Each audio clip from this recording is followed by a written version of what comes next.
Well, good afternoon, and let me start by thanking Prime Minister Johnson for incredible hospitality and welcome that he provided for all of us at the G7.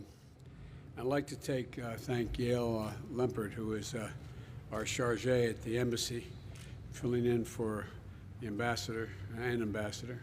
We'll have one soon, but she did a great job supporting the entire team, and Yale is vital to keeping this UK-US partnership going and moving smoothly as it is now. We've just wrapped up what has been an extraordinary collaborative and productive meeting of the G7. Everyone at the table understood and understands both the seriousness and the challenges that we are up against and the responsibility of our proud democracies to step up and deliver for the rest of the world.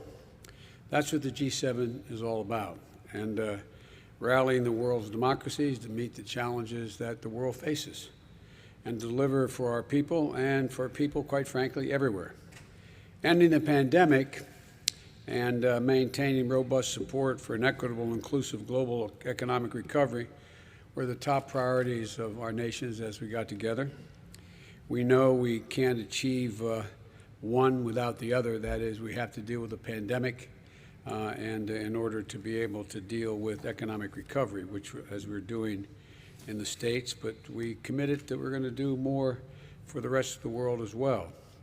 The fact is that the U.S. contribution is the foundation to work out how we're going to deal with the 100 nations that are poor and having trouble finding vaccines and having trouble dealing with reviving their economies if they were in the first place in good shape.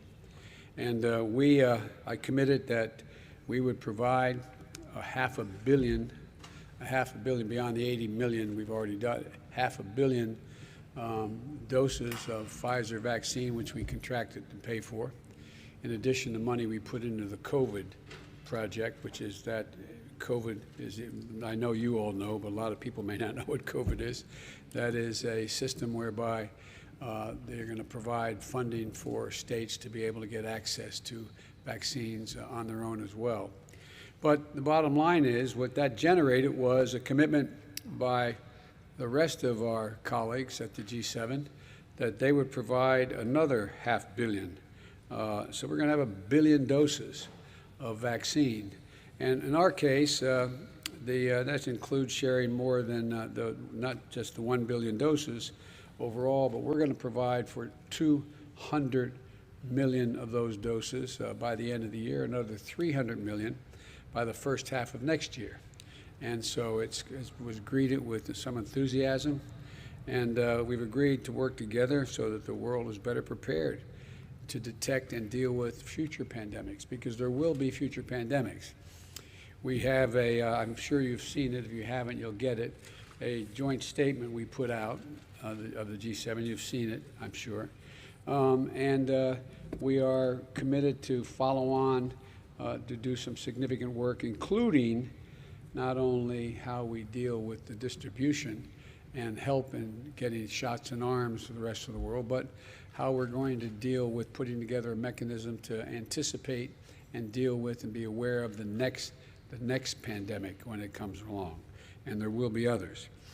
And we also agreed to take important steps. We're going to support global economic recovery by laying the foundation for an equitable global economy. Critically, the G7 leaders endorsed a global minimum tax of 15%. So many corporations have been engaged in what are essentially tax havens, deciding that they would pay considerably less in other environs around the world, but this is going to make sure there's a minimum tax, and I'm going to move on this at home as well. Minimum tax for corporations to pay for the profits they make anywhere in the world, and this agreement is going to help arrest the race to the bottom that's been going on among nations attracting corporate investment at the expense of priorities like protecting our workers and investing in infrastructure. We also made a momentous commitment at the G7 to help meet more than $40 trillion need that exists for infrastructure in the developing world. I put forward an idea that was called, we named the Build Back Better World Partnership, which is, we're calling it the B3W. The point is that what's happening is that China has its Belt and Road Initiative, and we think that there's a much more equitable way to provide for the needs of countries around the world. And so it's a values-driven, high-standard, transparent financing mechanism we're going to provide and support projects in 4 key areas: climate, health, digital technology, and gender equity. And we believe that will not only be good for the countries, but be good for the entire world and represent values that our democracies represent, and not autocratic lack of values. By harassing the full potential of those who are harassing, we're going to have to change things. That's the whole idea. But here's the deal. We're going to make sure that we're able to pull together the ability to use the development financing institutions and other development tools to expect a bold new infrastructure investment in low and middle income countries over the coming years, much of it coming from the private sector, which will generate, the capital put in will generate significantly more capital from the private sector. We also made a historic commitment to permanently eliminate the use of our public finance to support unabated coal projects around the world, and to end them by this year. The G7 agreed to that, and those who are not members but visiting members who are participating in the G7 who have coal-fired facilities have also agreed that they would work in that direction as well. So transitioning the world to cleaner energy sources is urgent, it's essential. If we're going to beat the climate, and there is, one of the things some of my colleagues said to me when I was there was, well, the United States' leadership recognizes there is global warming. And I know that sounds silly, but you know, we had a president who basically said it's not a problem, global warming. It is the existential problem facing humanity, and it's being treated that way. So we're going to provide up to $2 billion to support developing countries as they transition away from unabated coal-fired power. In addition, we also agreed to tackle corruption, which is a threat to societies everywhere. I pointed out in the conversation I had with one of the leaders of, well, actually with China, and it was a request for me not to try to, when I was asked what I was going to be doing after being elected, I said we're going to reestablish the strength of American relationships so we can be counted on again, alliances, and suggested that, well, maybe you shouldn't get the Quad, meaning India, Japan, Australia, and the United States working together. And maybe you shouldn't be pushing on strengthening the European Union to deal with the West, not just to have, and so on. And I said, for an American president to, every president to be sustained, or prime minister, has to represent the values of their country. And I pointed out, and I mean this sincerely, we're unique as a country. We're unique in the sense that we're not based on ethnicity or geography or religion. We're one nation that said we organized on an idea. We hold these truths to be self-evident, that all men and women are created equal. Sounds corny, but it's real. And any president who doesn't act consistent with what the raison d'etat for the nation is cannot be sustained at the support of that country. And so what we were able to do is we know that corruption undermines the trust in government, siphons off public resources, makes economies much less competitive, and constitutes a threat to our security. So we're going to work together to address issues like the abuse of shell companies, money laundering through real estate transactions, and we've agreed that we're going to work together to address cyber threats from state and non-state actors like criminal ransomware networks, and hold countries accountable that harbor criminal ransomware actors, don't hold them accountable. And over the past few weeks, the nations of the G7 have affirmed that democratic values that underpin everything we hope to achieve in our shared future, that we're committed to put them to work. 1, delivering vaccines and ending the pandemic. 2, driving substantial inclusive economic recovery around the world. 3, in fueling infrastructure development in places that most badly need it. And 4, in fighting climate change. The only way we're going to meet the global threats is by working together and with our partners and our allies. And I conveyed to each of my G7 counterparts that the United States is going to do our part. America is back at the table. America is back at the table. The lack of participation in the past and full engagement was noticed significantly, not only by the leaders of those countries, but by the people in the G7 countries. And America is back in the business of leading the world alongside nations who share our most deeply held values. And so the bottom line is I was very pleased with the outcome of the entire conference. I noticed there was a lot of coverage of my individual comments made by my colleagues about how we were all getting along together. But the truth of the matter is we did. I felt, it wasn't about me, but it was about America. I felt a genuine sense of enthusiasm that America was back at the table and fully engaged. And now I'm going to be heading off to Brussels, to NATO, and many of the same people are going to be at that table and in NATO, and to make the case we are back as well. We do not view NATO as a sort of a protection racket. We believe that NATO is vital to our ability to maintain American security for the remainder of the century. And there's a real enthusiasm. I made it clear, and I pointed out, and I thanked them. Article 5 is an attack on one, is attack on all. Well, what Americans sometimes don't forget, remember what happened on 9/11. We were attacked. Immediately, NATO supported us. NATO supported us. NATO went till we got bin Laden. NATO was part of the process. And I want them to know, unlike whether they doubted, that we believe NATO and Section 5 is a sacred obligation.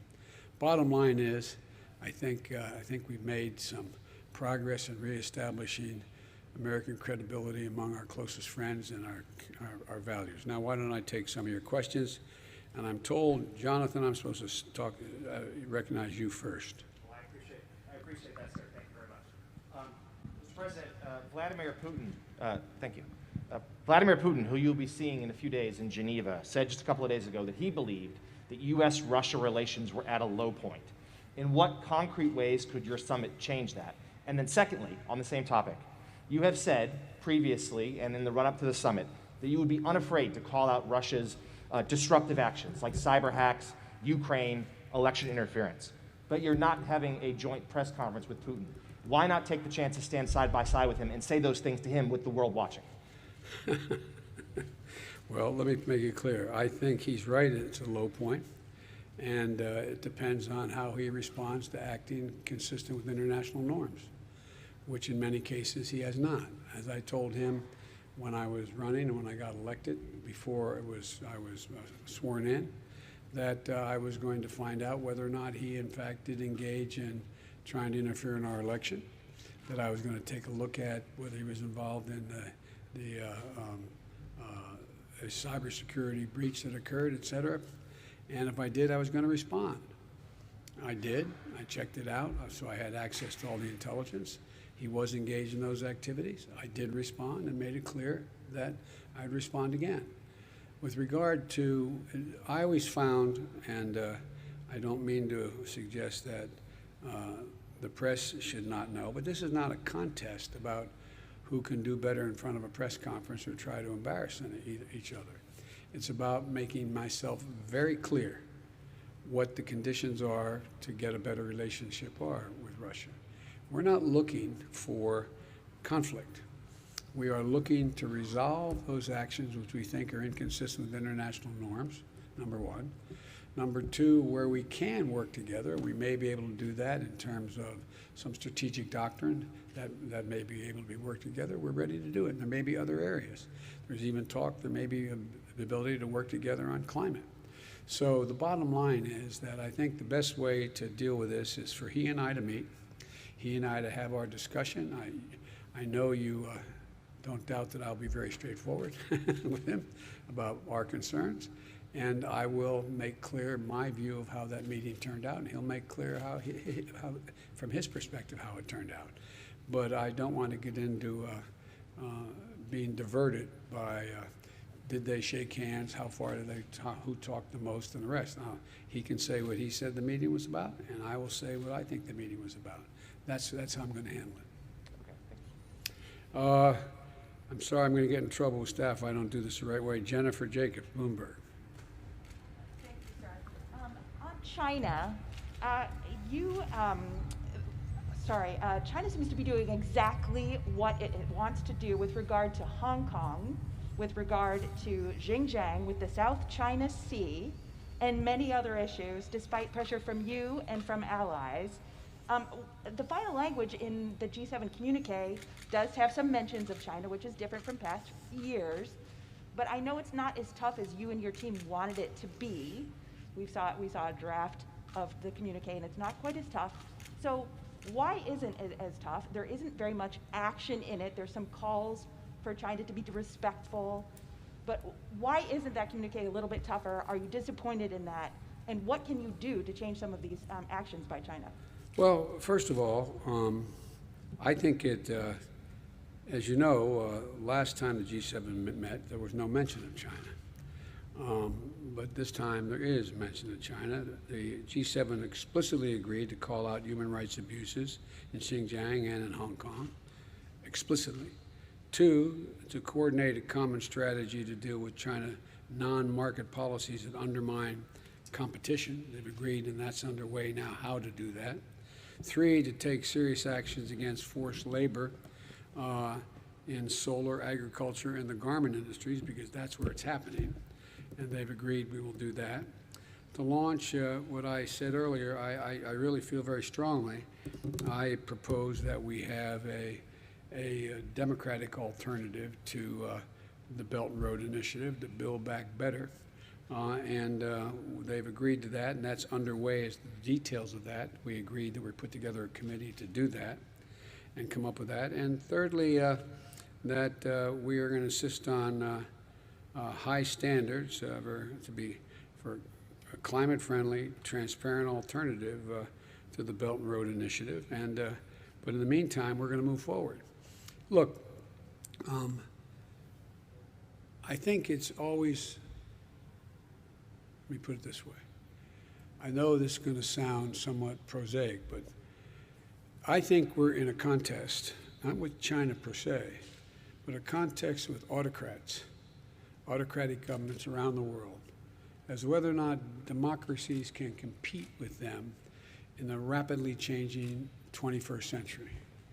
And I think how we act and whether we pull together as democracies is going to determine whether our grandkids look back 15 years from now and say, did they step up? Are democracies as relevant and as powerful as they have been? And I walked away from the meeting with all of my colleagues believing that they are convinced that that is correct now too. Not, I shouldn't say now, not just because of me, but they believe that to be the case. And so I think you're going to see just straightforward dealing with China. And again, we're not looking, as I've told Xi Jinping myself, I'm not looking for conflict. Where we can cooperate, we'll cooperate. Where we disagree, I'm going to state it frankly, and we are going to respond to actions that are inconsistent. For example, we talked about trade. It's one thing to talk about whether or not our agriculture policy makes sense. It's another thing to say, by the way, you're demanding that if I do business in your country, I've got to give you all my trade secrets and have the Chinese partner have 51% of that? No, not us. So are you saying, Mr. President, are you satisfied with what came out in the Yes. communique, or did you wish it were tougher? Do you wish there was more Yes. action on China? I think there's plenty of action on China, and there's always something that you can I'm sure my colleagues think there's things they think they could improve, that they want it, but I'm satisfied. Steve Holland, Reuters. The communique cited a variety of fronts on China, everything from human rights, the origin of the COVID virus, Taiwan. What do you think China needs to do to ease tensions? I think China has to start to act more responsibly in terms of international norms on human rights and transparency. Transparency matters across the board. And I think the idea that, for example, one of the things I raised and others raised, I wasn't the only one who raised this at the G7, is that we don't know, we haven't had access to the laboratories to determine whether or not, I have not reached a conclusion because our intelligence community is not certain yet, whether or not this was a consequence of from the marketplace of a bat and interfacing with animals in the environment that caused this COVID-19, or whether it was an experiment gone awry in a laboratory. It's important to know the answer to that because we have to have access, we have to build a system whereby we can know when we see another lack of transparency might produce another another pandemic. We have to have access. The world has to have access. So we're trying to figure out at the G7 whether we could put together an international basis upon which we could have a bottom line with what the transparency accounted for. And you mentioned that the argument behind the scenes, you had not mentioned China in 3 years in one of these communiques. What did you argue behind the scenes to try to bring people to the point where they got? To answer that question, there's no way to answer without sounding self-serving. Let me just say this. I just laid out what I thought was the need for us to be consistent, to protect our economies, and to see to it that other struggling economies who needed help got the help and were not held captive by other nations. But you might ask that to others. I'm not trying to be a wise guy, but And Wall Street Journal, Andrew?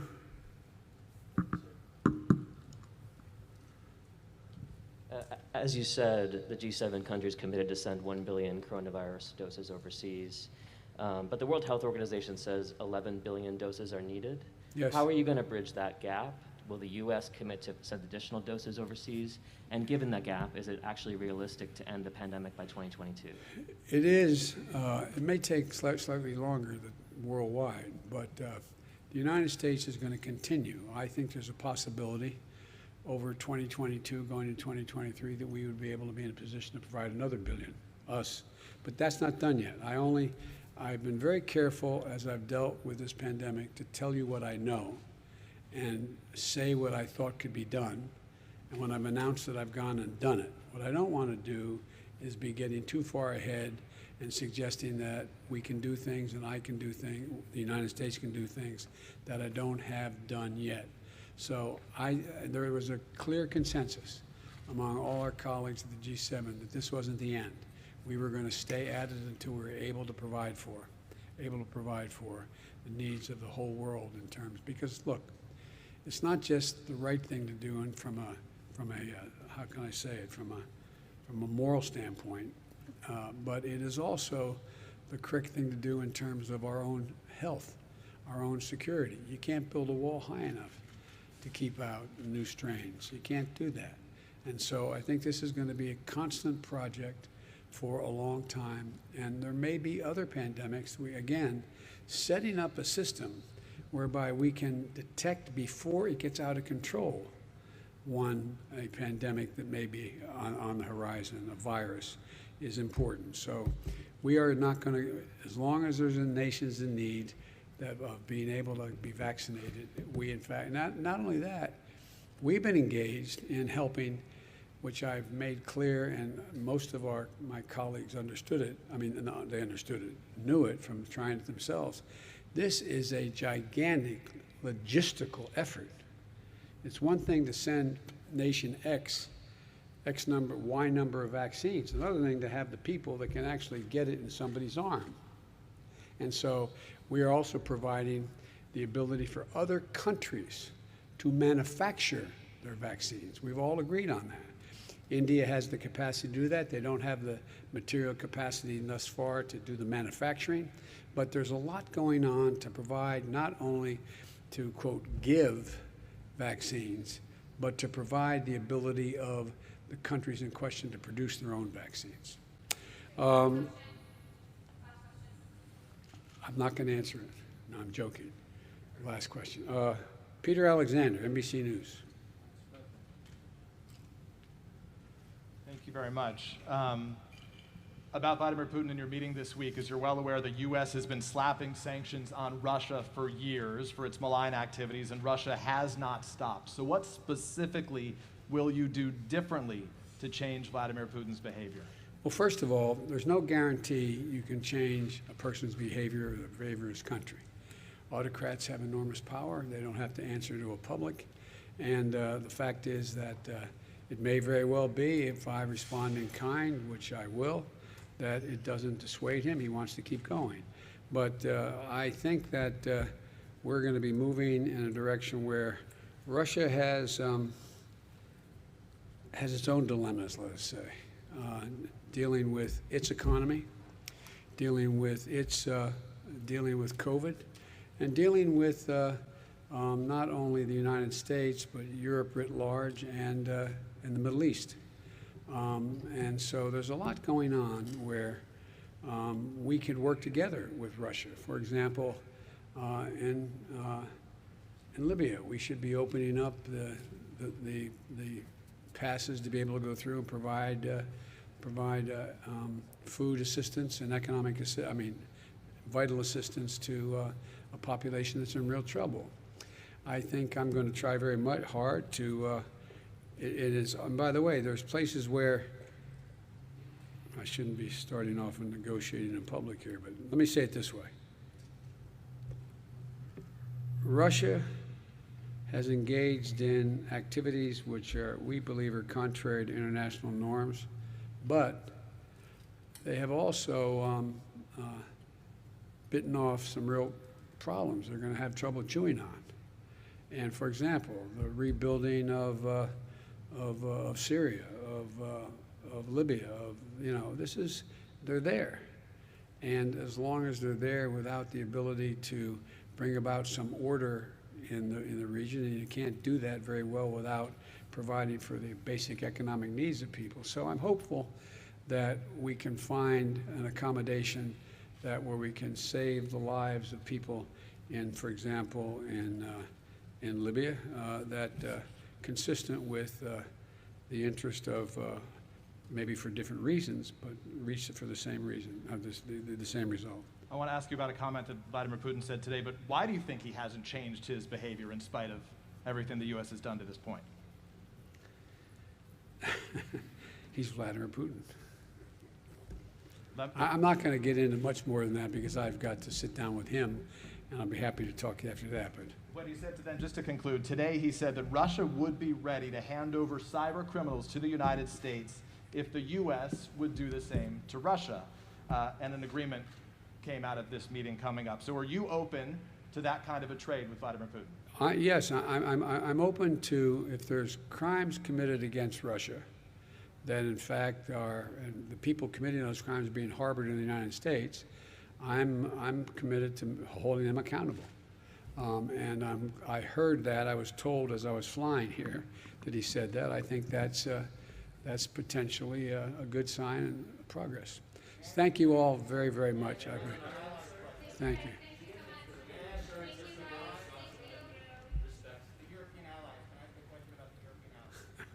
I'm going to get in trouble with my staff. Yeah, go ahead, but I pretend that you didn't answer you. Thank you very much, sir.